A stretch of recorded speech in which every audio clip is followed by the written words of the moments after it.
minutos nos acompaña el ministro de Justicia, Vicente Ceballos. ¿Cómo está usted, ministro? Ya como ministro lo entrevisto hoy, antes como congresista.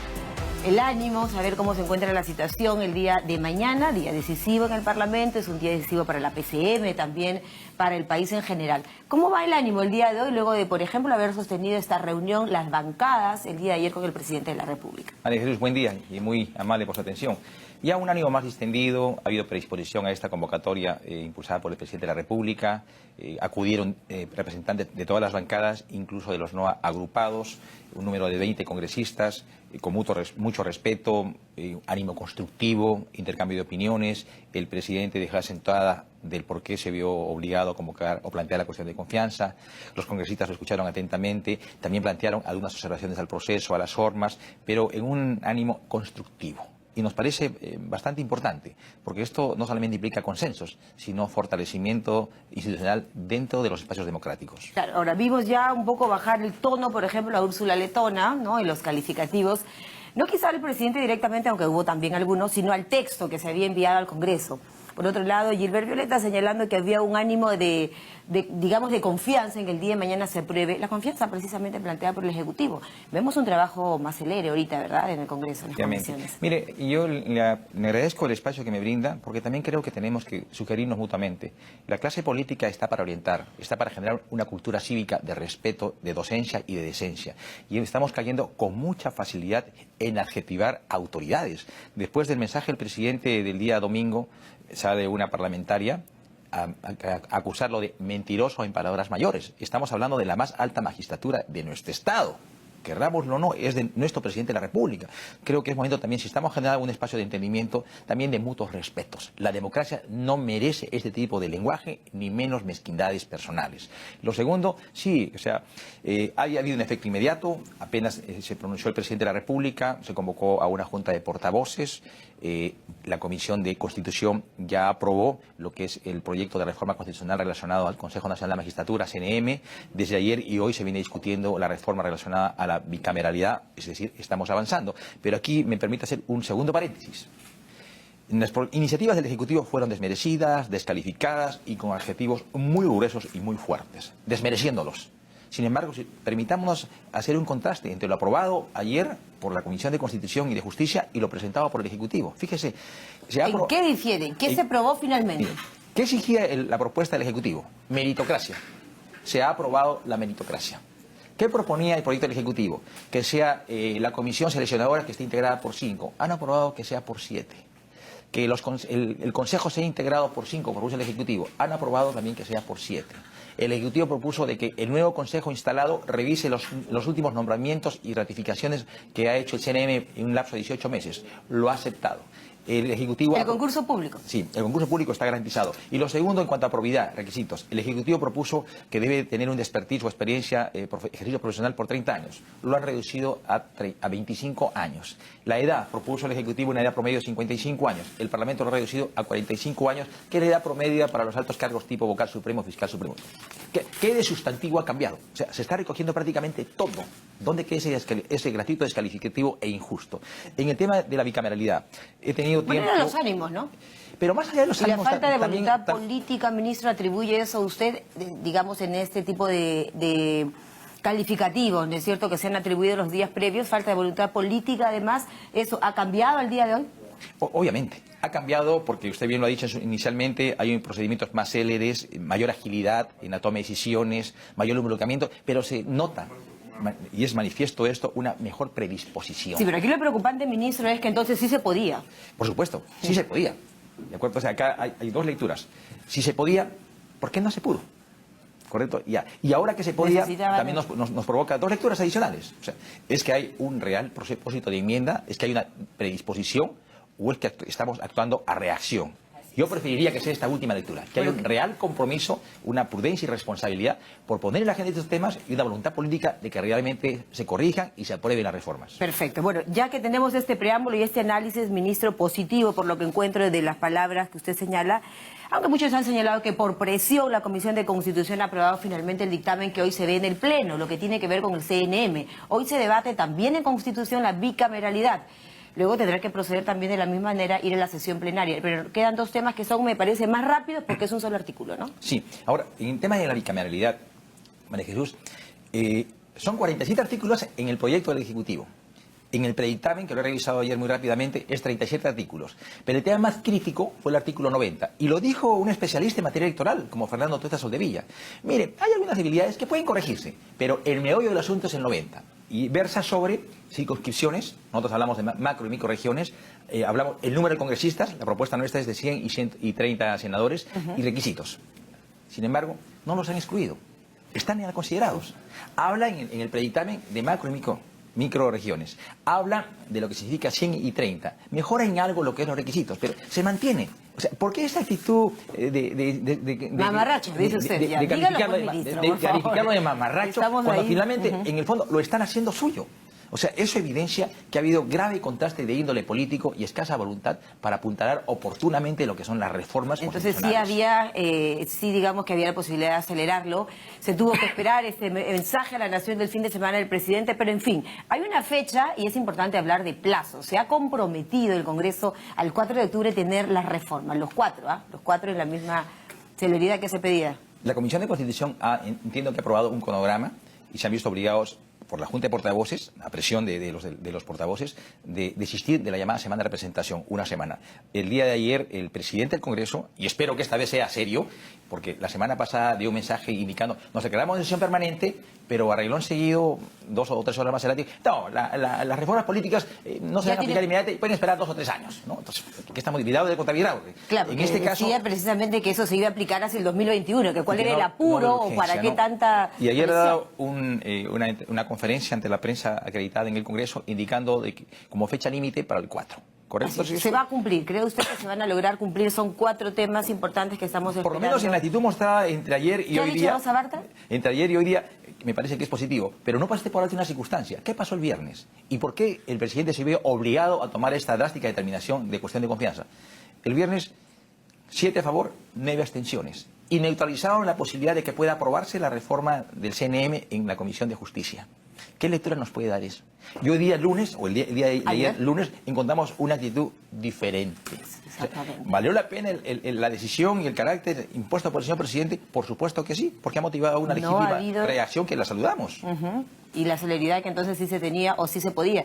Ministro, no hay un tema de golpismo, no hay un tema de autoritarismo. Usted señalaba los calificativos. Es importante aclararle a la población qué hay realmente, cuál es el espíritu, digamos, de impulsar, de acelerar estas reformas, ¿no? Yo le agradezco esa pregunta y resulta sumamente pertinente. El presidente ha estado enmarcado en la Constitución del Estado en todo momento. Para empezar, cuando planteó las reformas constitucionales, ¿estaba legitimado o no? 206, sí. ¿Estaba imposibilitado de plantear reformas respecto a la no reelección, financiamiento y lo que significa bicameralidad, el CNM? No lo prohíbe el 32 de la Constitución. Es decir, en todo momento ha habido apego a la Constitución. Lo segundo, para plantear la cuestión de confianza, ¿lo permite o no la Constitución? Remitámonos al 133, lo permite. ¿Dónde está la actitud golpista de pasar por alta la Constitución del Estado? Pareciera ser que alguien tiene el ADN de golpismo y no se caga de liberar o sacudir de estos conceptos o actitudes. Por parte del presidente, él ha sido bastante sigiloso en que todas sus decisiones estén apegadas al marco constitucional. Por algo tenemos, ¿no es cierto?, este marco constitucional. Ahora, ¿qué va a pasar mañana? Centrémonos en el escenario de mañana miércoles, ¿no es cierto? El presidente planteó ir, entiendo que va el premier, va el gabinete en pleno, es 30 minutos. ¿Cómo es la temática o la dinámica para mañana? El antecedente lo tenemos con el gabinete de Fernando Zavala. Envió una carta el premier ayer al mediodía, ha sido respondida, se lo ha convocado para mañana a las 9 de la mañana, no a las 8 como había sugerido el presidente de la República. Debe ir el premier conjuntamente con su gabinete, hace una exposición sustentando el por qué está planteando la cuestión de confianza, una media máxima de media hora, luego el Parlamento, como lo dice el reglamento, delibera en esa sesión. Debate. Sí, debate en esa sesión o en la próxima sesión. Ayer en la conferencia que dio el presidente del Congreso, Daniel Salaverry, manifestaba que esto se vería en una próxima sesión. Pero bueno, él lo propone, pero finalmente decide la representación parlamentaria que vaya a estar mañana presente en el Pleno del Congreso. ¿Qué espera el Ejecutivo del día de mañana? Ahora, ¿qué se ha planteado? Se ha planteado una cuestión de confianza con 2 componentes. Apegado a lo que es la política general de gobierno, le dice, yo necesito los instrumentos. ¿Cuáles son los instrumentos? Las 4 reformas constitucionales aprobadas. ¿Para qué? Para combatir la corrupción, y para fortalecer la institucionalidad de nuestro país. Como política general de gobierno, como insumo de gestión, yo necesito fortalecer estos dos ejes. Y esos dos ejes se fortalecen en tanto y en cuanto yo tenga estos insumos que son las 4 reformas. Entonces, detrás de la cuestión de confianza está una política general de gobierno y la necesaria aprobación de estos 4 proyectos de reforma constitucional impulsados por el Poder Ejecutivo. Y un Congreso que ha entendido este mensaje. Lo he entendido por los gestos y por las actitudes que ha asumido en estas últimas horas especialmente. Se dará la cuestión de confianza entonces el día de mañana. Esperamos que sí. O sea, creo que tenemos el buen ánimo, ha habido una actitud transparente, honesta, objetiva de parte del Poder Ejecutivo en su conjunto. Ha planteado propuestas como la cuestión previa, apegada a la norma constitucional, al reglamento. No hay nada que haya sido decidido discrecionalmente y por una cuestión extra constitución. Ya. Automáticamente, ministro Ceballos, se aprueba la cuestión de confianza en el Congreso de la República, tenemos referéndum. Obviamente. Plantearemos estas interrogantes, se plantean estos 4 temas en este referéndum hacia el 8 o 9 de diciembre. 8, ¿no? Sí, miren, primero, una vez aprobadas, el Parlamento, porque el presidente cuando planteó las reformas al Congreso, le acuñó la expresión con el carácter de urgente y vía referéndum, como lo propone el 206 de la Constitución. No, eso está clarísimo. Correcto. Está clarísimo el planteamiento, vía referéndum. Exactamente. Lo segundo, la fecha. La fecha aproximada debe ser la primera quincena del mes de diciembre, por una cuestión de operatividad y una cuestión de economía procesal. La segunda vuelta. Para que coincida con la segunda vuelta de las elecciones para gobiernos regionales. Aquella autoridad que participe en las juntas electorales del 7 de octubre y que no supera el 30% de votos, tiene que ir necesariamente a una segunda ronda. Hablamos de los gobiernos regionales. Esto está predeterminado para la quincena de diciembre. Ahora, el tema es también de orden presupuestal. Por eso hablar de economía presupuestal. En principio, el Jurado Nacional, cuando convoca elecciones, tiene que prever presupuestalmente que vaya a haber segunda ronda. Y ya nos pasó un antecedente en el 2010. Casi en paralelo hubo elecciones municipales y regionales, y también se hizo la consulta ciudadana respecto a la evolución de los fondos de FONAVI. En aquel entonces, según la información que se tiene, nos costó un adicional de más o menos 50 millones. En este caso, obviamente, la cifra va a ser mayor, pero sumado a lo que ya ha presupuestado el sistema electoral a través del Jurado Nacional de Elecciones para la segunda ronda, obviamente el monto es menor que llevarlas de forma sola o solitaria. Bueno, ¿no? ya es en el ámbito de lo operativo, ¿no es cierto? Que los entes electorales tienen que tener previsto, naturalmente. Pero centrándonos un poco en lo que podría pasar mañana. ¿Qué pasa si han puesto ustedes, obviamente, a pensar en el otro escenario, ministro? Son 2 escenarios. Se ha planteado la cuestión de...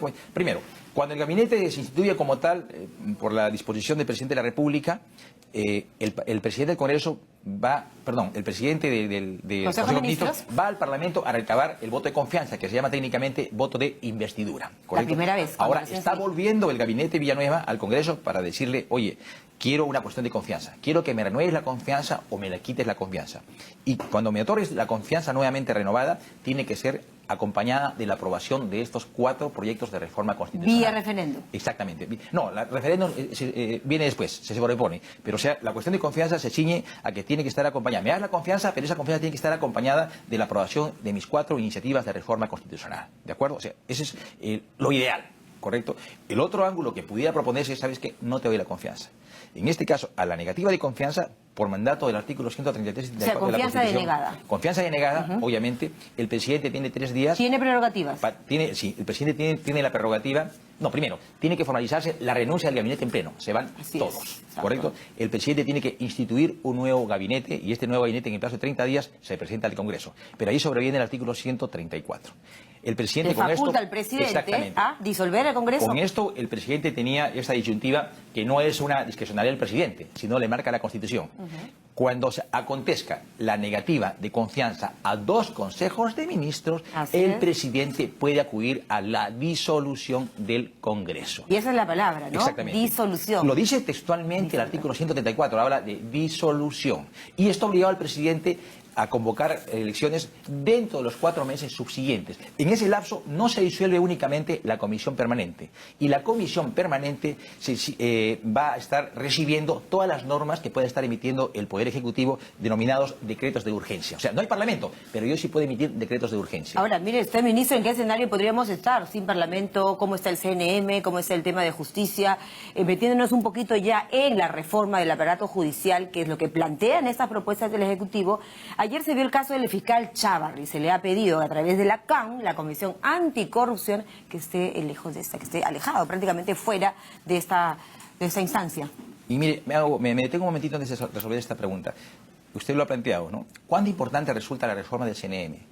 El Parlamento aprobó en julio una ley que establece la declaratoria de emergencia por 9 meses del Consejo Nacional de Magistratura. No hay CNM, es decir, no hay quien te nombre, no hay quien te verifique, no hay quien te investigue ni sancione a jueces. No, ¿y quién no nombra? hay ¿Quién fiscaliza a los jueces? Y esta carencia ha obligado a que el presidente del Poder Judicial, Víctor Prado Saldarriaga, plantea una iniciativa legal al Parlamento, pidiéndole, facúltenme a yo investigar y sancionar a vocales supremos, ya que no hay CNM. Entonces, hay un vacío normativo. Entonces, ahí está ahí también la urgencia que no se acaba de entender. El por qué. Ahora pasamos al segundo tema. No se acaba de entender el por qué la demora. El por qué la demora, el por qué la dilación y el por qué esta no lectura de lo que viene aconteciendo en esta crisis de la del llamado sistema de justicia de nuestro país. Y lo segundo, a lo que usted me decía... No, pero permítame una preguntita ahí, ministro, que quiero formulársela, no sé si como ministro, a título personal. ¿Qué debe pasar con el fiscal Chávarri? A eso voy. ¿Qué debe hacer él? Tomar la decisión, porque para que él sea investigado es él mismo quien tiene que autorizar esa investigación. Permíteme sobre la pregunta anterior, que está relacionada. A instancia de Proética, en la reunión que ha tenido ayer la Comisión de Alto Nivel Anticorrupción, se ha acordado por 4 votos de excluir al fiscal de la Nación como persona, correcto, como fiscal, más no a la institución. O sea, el Ministerio Público puede acreditar otra representación, en tanto duren las investigaciones. Eso se ha acordado ya. Lo segundo es qué hacer con el fiscal Chávarri. Yo lamento que esté priorizando la cuestión personal a la cuestión institucional. Aquí tiene que primar la institucionalidad. Y lo decía con mucha propiedad Marilena Guerra, una fiscal titular superior del Callao, en un artículo que se dio en la prensa escrita hace unos días. Decía, la autonomía no está relacionada a la persona, la autonomía está relacionada a la institución. En este caso debe prevalecer la institucionalidad del Ministerio Público. Y a eso voy, para redondear la idea. Es lamentable que distintas juntas fiscales del país vengan exteriorizando su desacuerdo, su desencanto con que siga manteniéndose como fiscal de la Nación el señor Chávarri. Él no se da cuenta. Acá estamos resquebrajando, estamos debilitando la institucionalidad de un ente rector para el país como es el Ministerio Público. No olvide usted que por mandato constitucional el Ministerio Público es el titular de la acción penal y más aún, es el defensor de la legalidad. A ver, ya se lo han pedido los propios fiscales, ¿no es cierto? El día de ayer la CAN ha acordado también que el fiscal de la Nación se fuera mientras duren las investigaciones por presunta, ¿no es cierto?, vinculación con los cuellos blancos del puerto. Usted como ministro de Justicia, ¿qué le diría? Mire, ya lo hemos exteriorizado en anteriores oportunidades, premisa básica. Somos muy respetuosos de la autonomía de cada institución constitucional. El Ministerio Público lo es. Sin embargo, no podemos pasar por alto también esta especie de contrastes que se lleven al interior y de forma externa en una institución que tiene marco constitucional como es el Ministerio Público. Hemos sugerido y reiteramos que tiene que hacerse un ejercicio, un mea culpa y ver qué es lo que suma y qué es lo que resta para fortalecer esta institución. Claro, ahora, el presidente Vizcarra ha puntualizado que en realidad fueron 6, ¿no es cierto? Si no me equivoco, fueron 6 los proyectos presentados en el marco de la reforma judicial al Congreso. ¿Cuál es lo más sustancial? Ahora vemos el debate y los peruanos tenemos que conocer de qué se va a tratar este cambio, esta mejora que ha propuesto más allá de lo que se señala el Ejecutivo. Mire, presentamos 4 reformas constitucionales y 7 iniciativas legales, o sea, norma inferior a la Constitución, al Congreso, la misma que entiendo que están en la Comisión de Justicia. Es decir, la gran reforma del sistema de justicia no se agota con las reformas constitucionales, ni siquiera se agota con estas 7 iniciativas complementarias. A ver, ¿qué temas faltan? Ya. Hay una diversidad de temas que de manera complementaria tienen que articular y trabajarse de manera sistemática para realmente acudir a una mejora del sistema de justicia en nuestro país.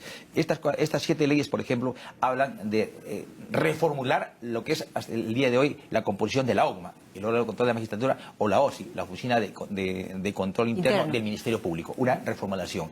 Lo segundo, estamos hablando también de crear un sistema de fiscalía anticorrupción. Lo tiene el Poder Judicial, mas no lo tiene el Ministerio Público. Y si lo tiene, es muy limitado porque se agota en el fiscal superior. No es como la Corte Suprema, que tiene todo un sistema que nace desde la instancia suprema. Entonces está disminuida. La tercera estamos planteando, me parece bastante interesante porque está pegado a la descarga procesal, ¿no? ¿Qué hace el Ministerio Público en lo que significa los procedimientos contenciosos administrativos? O sea, sus dictámenes como pueden o no tomarlos en cuenta el juez. Entonces, ya tenemos antecedente en el Código Procesal Constitucional, la iniciativa que hemos planteado los está excluyendo. ¿ya? Si se tratara de procesos que versen sobre intereses difusos, solo en esos casos podría participar. Con esto un poquito oxigenaría y ayudaría a una mayor descarga procesal y obviamente teníamos un Ministerio Público más ligero y con mayor atención a casos delicados, violencia contra la mujer, terrorismo, lavado de activos, ¿no? Y un proyecto también sumamente interesante, o bueno, diría yo, dos proyectos, uno de ellos está relacionado a la ley de transparencia y acceso a la información pública. Perfecto, la transparencia en los portales no basta, ¿no? Los portales de transparencia no contienen toda la información. En principio, el enfoque me parece saludable, pero está muy relacionado a lo que es la parte institucional. Ahora, con la reforma que estamos planteando, que es añadido, es la reforma ya vinculada en lo personal al juez, al fiscal.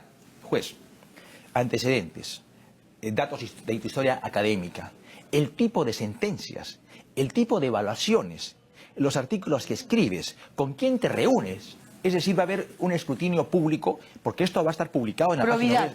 Probidad, decían y cualquier ustedes, ciudadano, de una u otra manera, puede estar informado con qué juez está tratando y qué tipo de juez va a resolverle su caso. Claro, o sea, tenemos que darle confidencialidad y transparencia a los ciudadanos, correcto. Y un último proyecto que estamos planteando entre este paquete de 7 iniciativas legales está relacionado a cómo regular de mejor manera lo que es la participación de los abogados. Se ha propuesto un tipo penal en la cual los bachilleres y los abogados también tendrían responsabilidad penal por el expertise que tienen cuando participan en ilícitos relacionados a la administración pública.